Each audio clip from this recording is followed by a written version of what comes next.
So the story kicks off with a question.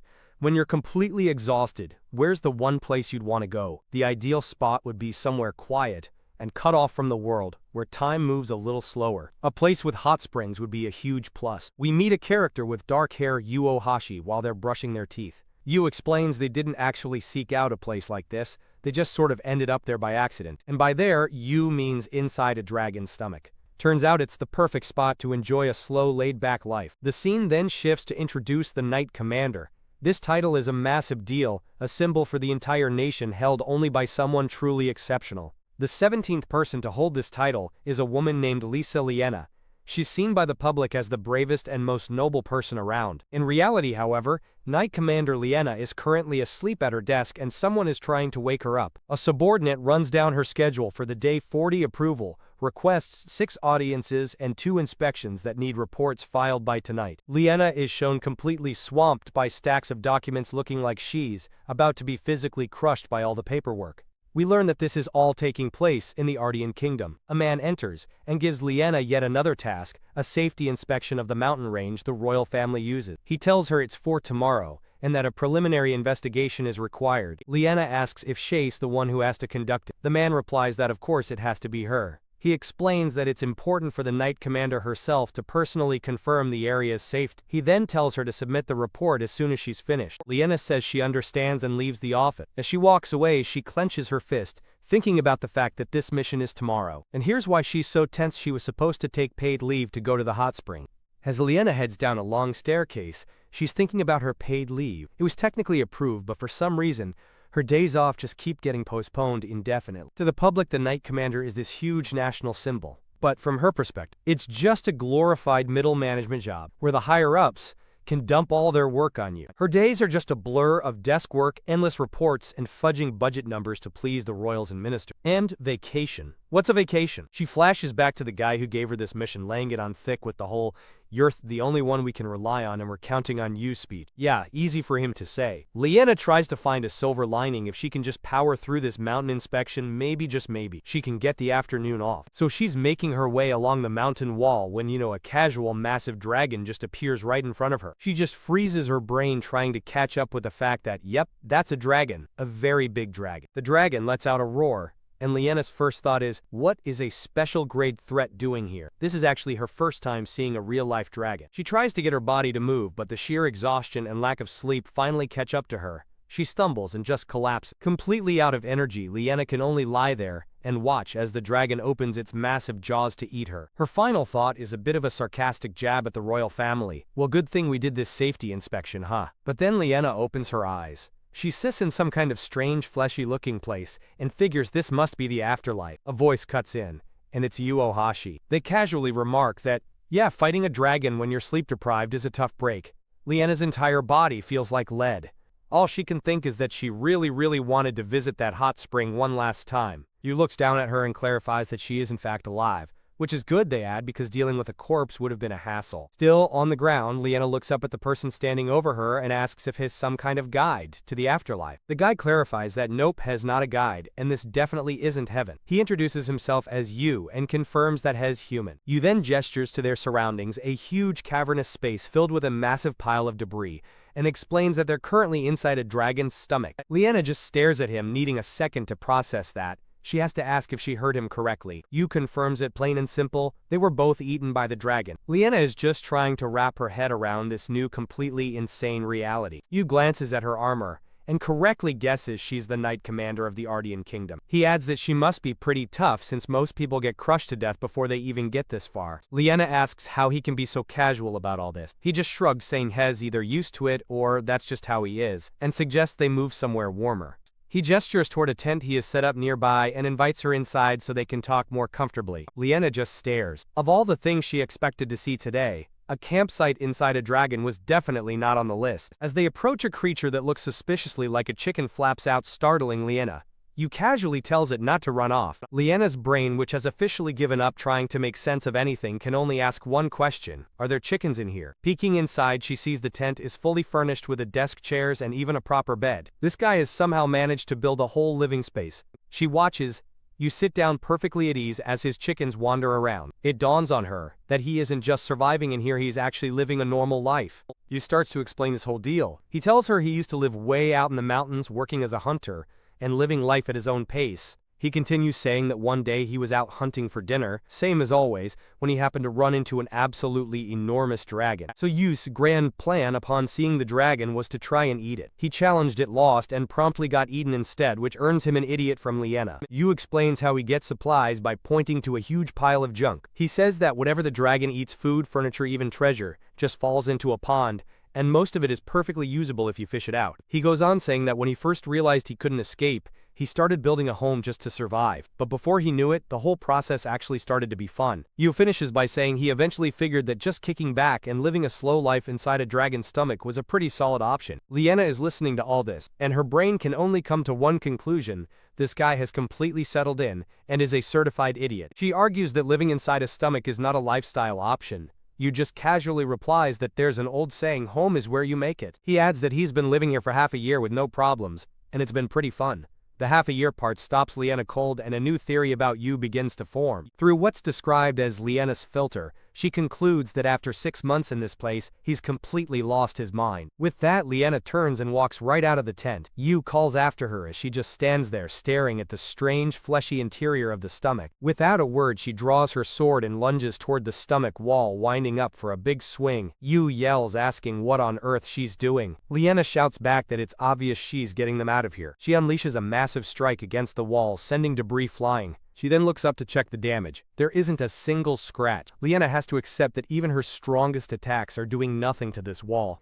Yu starts to explain that a dragon's digestive membrane can't be destroyed, not even with magic. Lyanna cuts him off, yelling at him to shut up. She tells you that he's just gone crazy from being trapped in here. She declares that she will get them out and tells him to stay put. Yu points out she was pretty quick to jump to the crazy diagnosis. He understands she wants to escape, but he tells her she has no idea what his situation is like. Lyanna isn't having it. She reminds him that she's the knight commander of a nation, and her fate is to fight and die for her country. She declares that getting digested inside a dragon is not the honorable end she signed up for. Yu argues that getting eaten by a dragon on a mission seems like a perfectly valid death in the line of duty. Lyanna counters that since she's still alive, her mission isn't over. As knight commander, she has to escape for her country's sake. With that, she unleashes another flurry of sword strikes into the fleshy surrounding. Yu yells at her to knock it off, telling her that swinging her sword around isn't going to accomplish anything. She ignores him completely, and her attacks begin to shred the piles of debris and furniture that make up Yu's living space. This is the final straw for Yu. He shouts at her to stop wrecking the stomach base he worked so hard to build. Lyanna just fires back, asking if he even wants to get out. Suddenly, a series of glowing magic circles materialize in the air between them, and Lyanna freezes. Yu calmly forms a large ornate shield from the light. He says Hess in no hurry and just wants to relax,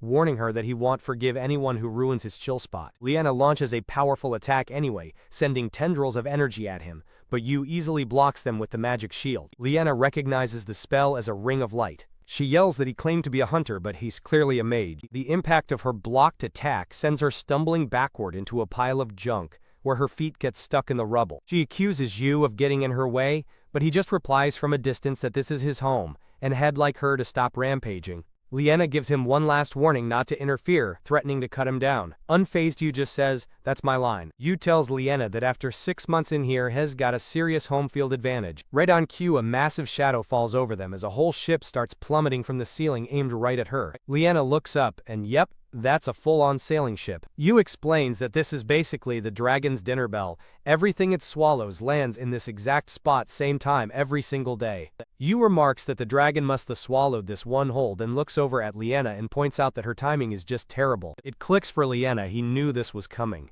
and lured her right into the drop zone. Yu doesn't even deny it, adding that the footing here is awful thanks to all the junk, which makes it pretty hard to dodge. And with that, the ship comes crashing down, burying the spot where Lyanna is stuck. The huge vessel settles into the mountain of debris, its hull wedged deep in the wreckage. The only sign of Lyanna is a single gloved hand sticking out from under the splintered wood. We then flash back to Lyanna, leaving the castle late one night. She's just thinking about finally getting home to clean her room when she hears someone off-screen mention that the knight commander is working late again. She stops to listen as two of her knights talk. One feels bad for her, saying she's so young to be this overworked, but the other argues that she takes pride in her work. Then a third knight chimes in saying the commander position is basically just a scapegoat for the higher-ups. He calls it a thankless job no matter who's in charge. The first knight wonders aloud how long this one will last. The other agrees it's a terrible post, and says you just have to hope you get someone tough enough to stick it out. Lyanna just stands there in the hall taking it all in, wondering what her role is really supposed to be. Later, standing outside her own quarters, she starts to wonder if she's nothing more than a figurehead for the kingdom. Her mind drifts to her desk piled high with paperwork. She asks herself if this is what the knight commander she always looked up to was supposed to be doing. Cutting back to the present, Lyanna's eyes open. She's in a bed wrapped in bandages but definitely alive. From somewhere above, Yu calls out commenting that she's one tough cookie. Yu explains that he used magic to patch her up as best he could, but her injuries were bad enough that she's now wrapped head to toe in bandages. Still in bed, Lyanna starts yelling up at him for what he did. From his spot above her, Yu just tells her that if she has something to say, she should come up there and say it.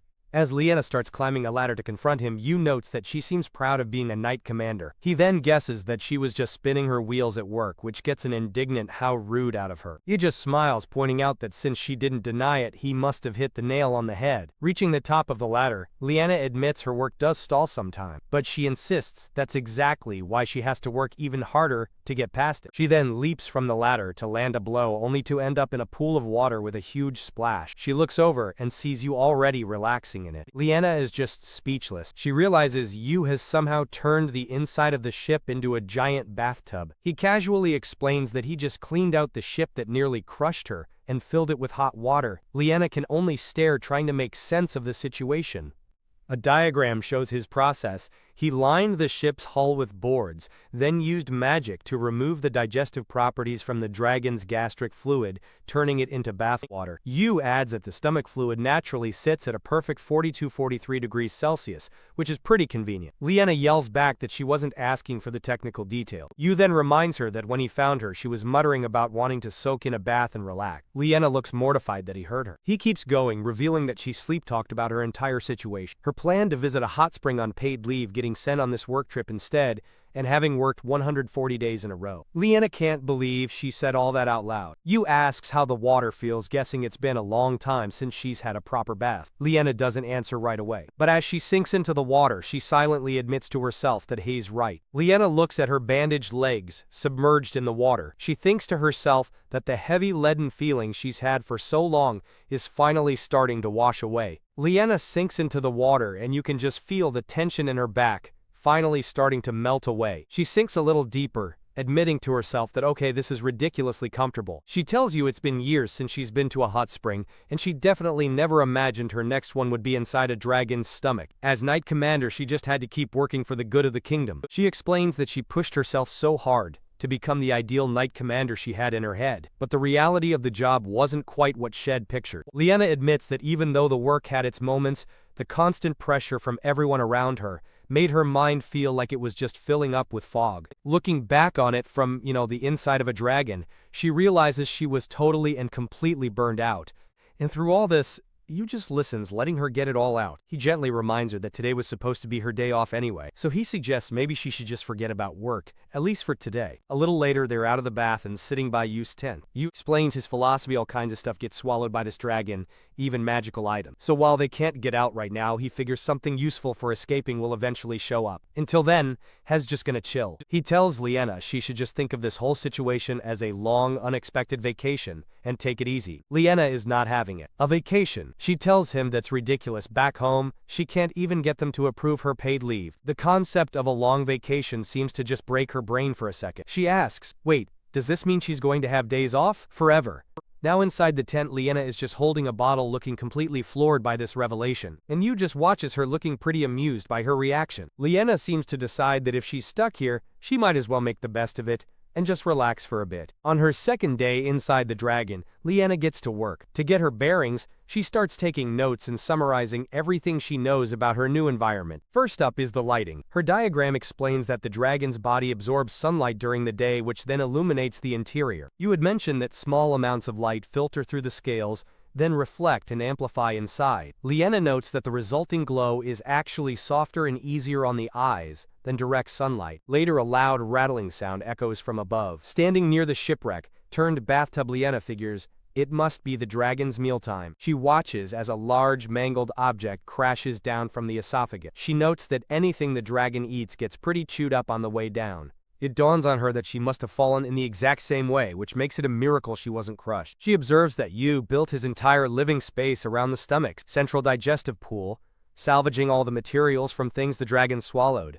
Looking around the vast cavernous space, Lyanna thinks it feels more like a dungeon, with countless dark tunnels leading even deeper into the dragon's body. While she's surveying the area, Yu calls out to her from a distance, telling her she has to come see what he just found. He runs up to her, holding a handful of strange reddish fruit, and presenting his new discovery.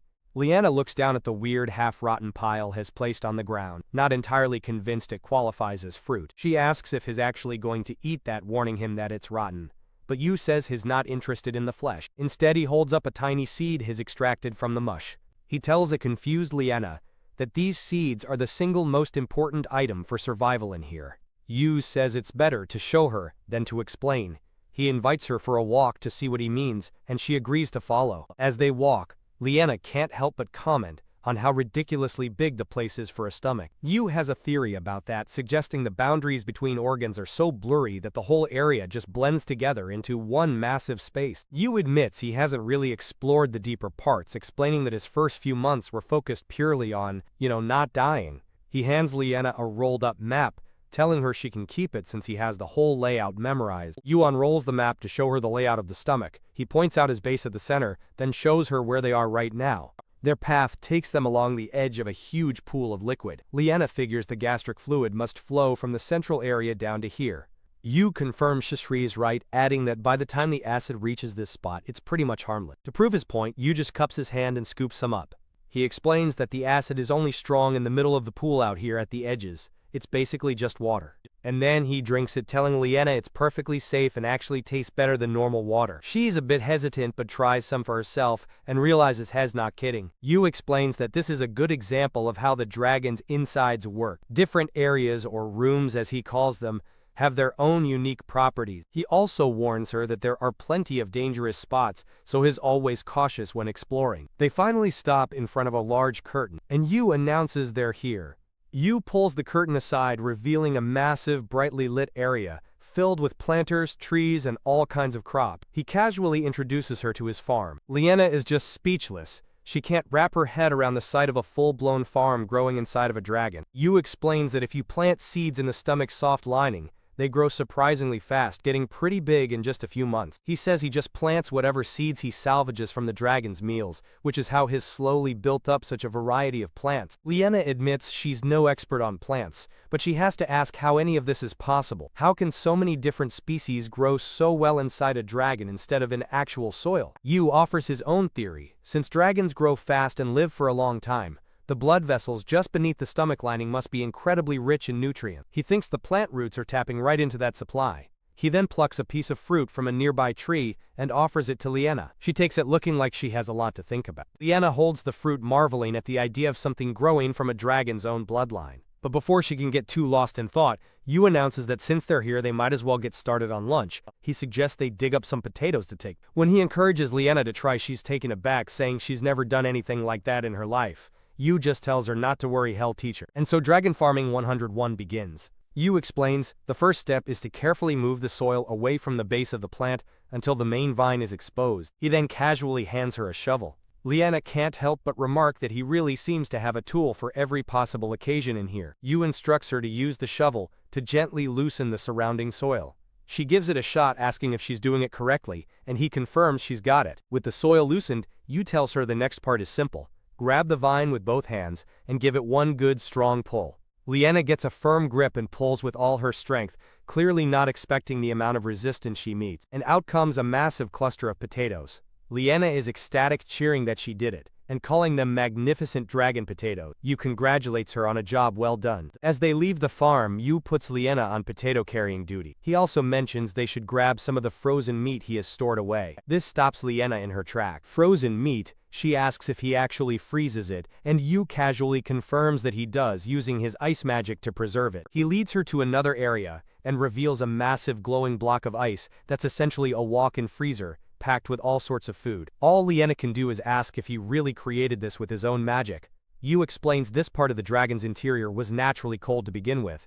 He just figured he'd take advantage of it using his magic to create the ice blocks and turn the whole area into a giant pantry. He adds that once he freezes something in there, it can last for weeks, calling the setup pretty handy for long-term survival. Lyanna points out that he must have a considerable amount of magical power to maintain something like this. Yu, however, just brushes it off like it's not a big deal. But Lyanna disagrees. She tells him she's been thinking for a while now that his magic is far too powerful for a simple hunter. In her country, she says he'd be immediately recruited into the knights. Lyanna points out that with his kind of skill, he must have been a pretty big deal back where he came from. But Yu just looks away, saying that wasn't really the case. Lyanna can't quite believe it and asks if that's really true. Yu just confirms that no, it wasn't like that for him at all. Quickly changing the subject, Yu turns back to his giant ice block and says, "Hell, thaw out some meat." As he works, Lyanna just watches, thinking it's wild that this guy is managing frozen food supplies in here. With the meat and potatoes gathered, Yu looks completely in his element. Lyanna realizes Hess not just getting by Hess,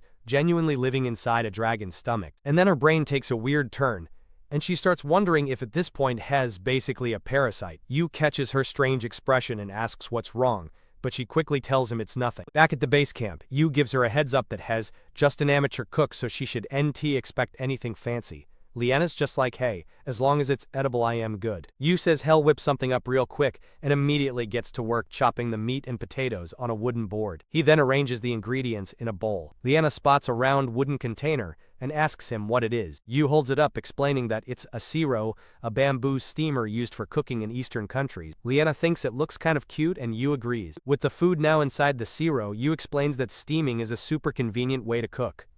The food doesn't burn or fall apart.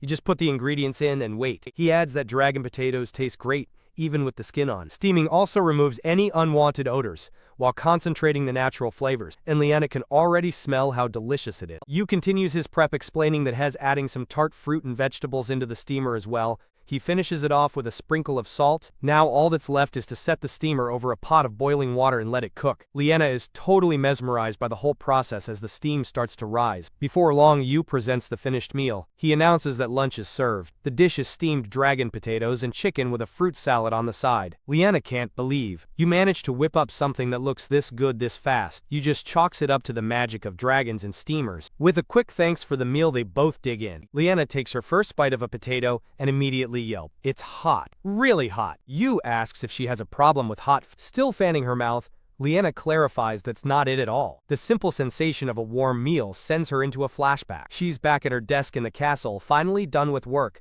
when she realizes she hasn't eaten in 2 days. She remembers Shed made some food before leaving home. But because she was called away on urgent business, she had to leave the meal sitting on her desk. Shed wondered if it would even be edible by the time she got back. Back in her room, she reasoned that since the room was cold, the food was probably fine. Besides, she was too exhausted to even think about reheating it, so she just ate it. A cold meal alone in her room late at night, telling herself it was good. As she ate, her eyes started to well up with tears. Snapping back to the present, Lyanna takes another bite of the steaming food much more carefully this time. Yu asks how it is. She tells him it's good, admitting the taste kinda caught her off guard. It's been a long time since she's had a meal like. And then her fork clatters onto the plate. Lyanna covers her mouth as she starts to cry, much to Yu's surprise. Through her sobs, she manages to get out that warm food is just unbelievably delicious. Yu gently points out that it definitely beats cold leftover. He tells her she could keep stuffing her face all by herself if she wants, which seems to confuse her. He then suggests that since there are 2 of them now, they should probably eat and talk together. Yu finishes with a small smile, figuring the food might even taste better that way. Through her tears, Lyanna looks up at Yu and tells him she thinks his idea to eat together is a really good one. Sometime later, they're eating some fruit when Lyanna comments that she's never tasted anything like it. She figures the dragon must have flown over some tropical lands, and Yu casually mentions he'd like to visit the tropics himself one day. The scene shifts, showing off a pretty impressive haul of freshly harvested vegetables. Lyanna is amazed by how much they've gathered. Yu explains he was aiming for about 3 days worth so they could freeze the extra back at their base. And then it clicks for Lyanna that's why Yu was clearing out space in the tent earlier. He confirms she's got it in 1. However, when they get back to camp, they find their tent has completely collapsed into a pile of torn fabric and broken poles. Yu states the obvious, their temporary home is toast. He wonders if it just wore out over time, but Lyanna thinks it collapsed way too suddenly for that to be the reason. Lyanna inspects a broken support beam and finds some familiar looking slash marks. The realization dawns on her this is her fault from her rampage on the first day. She immediately starts apologizing, but Yu just tells her not to worry about it. In fact, he says the timing is kind of perfect and that this is a good chance to do something new. Yu proposes that they should build a proper home for themselves. Lyanna looks up from the wreckage, repeating his word. A proper home. Yu explains that a temporary tent was bound to fall apart sooner or later anyway. He thinks it's about time they built something sturdier with a little more elbow room. Looking at the map, Lyanna points out all the unexplored territory deeper inside the drag. She says that building a house makes it feel like they're settling down for good. Yu agrees they absolutely need to explore if they want to find a way out. But he explains to do that properly, they first need a solid home base to operate. So Yu asks Lyanna if she'll help him build the house, and her Knight Commander work ethic immediately kicks in. She volunteers to work non-stop without sleep, which Yu instantly vetoes, telling her they will definitely be sleeping and taking breaks. Lyanna wonders where they'll even get building materials, suggesting they could just tear apart the old ship. Yu tells her that's not the plan, he has already got something else in mind, and tells her to follow him. They head down an unusually wide path, and Lyanna asks if this is where the materials are. Yu confirms it, explaining that he actually had this idea a while ago but had to scrap it because he couldn't move the stuff on his own. He adds that now with her and her sword in the picture it should be possible. This gets Lyanna thinking, wondering if the materials are something that needs to be cut apart. Her mind starts spinning with possibilities.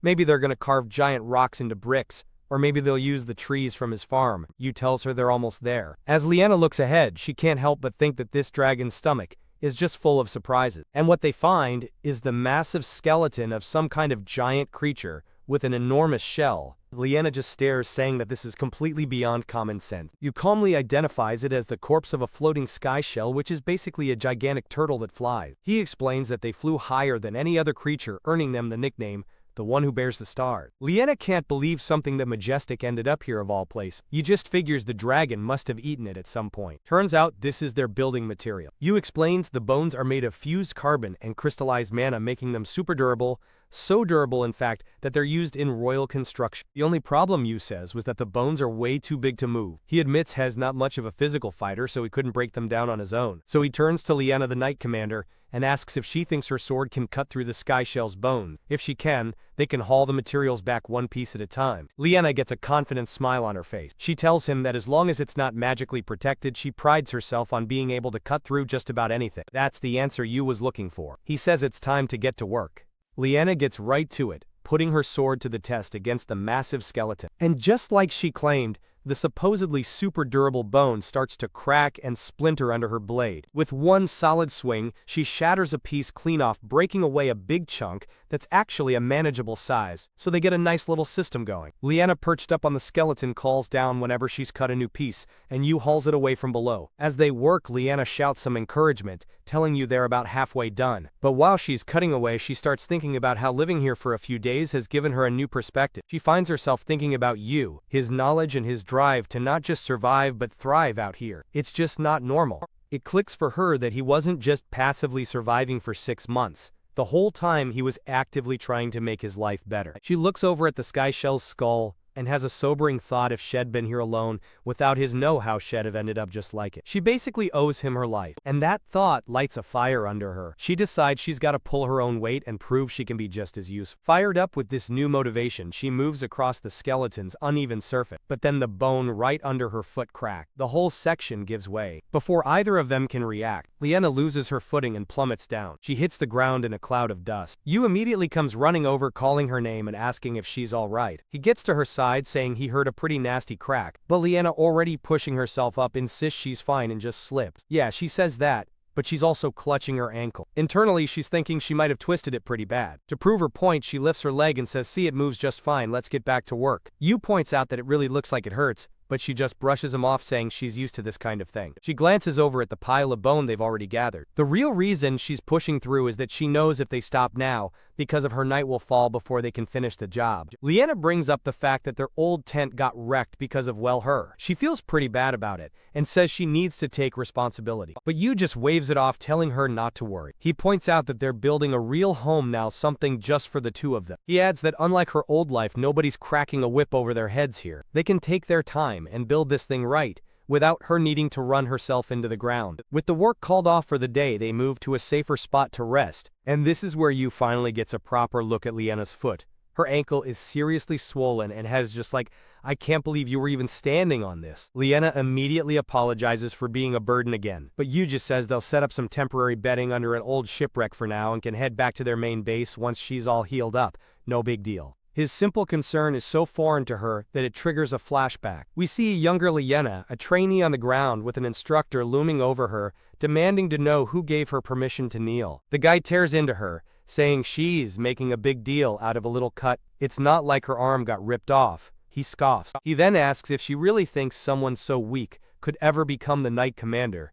And even after all that, young Lyanna just apologizes and begs for another round. The memories keep coming. Now she's in the showers, wincing as the water hits her wounds, just telling herself to suck it up and endure the pain. In her mind, this was the price of admission. If she wanted to be Knight Commander, this kind of suffering was the absolute bare minimum. Back in the present, Yu is still gently taking care of her ankle. Lyanna is completely silent, lost in these memories of a life where pain was just something to be ignored. Yu tries to say something to her, but she's a million miles away, just staring blankly into the distance. Finally, she snaps out of it. She looks right at Yu and in a quiet voice just says, "Thank you." And then the floodgates open. Tears start streaming down her face as she admits that ever since she got here, all she's done is depend on him for everything. Yu just brushes it off, telling her not to worry. He promises she can repay him someday whenever the time is right. Besides, he explains, when you're stuck inside a dragon's stomach looking out for each other is just standard procedure. Sometime later, Lyanna's ankle is fully healed.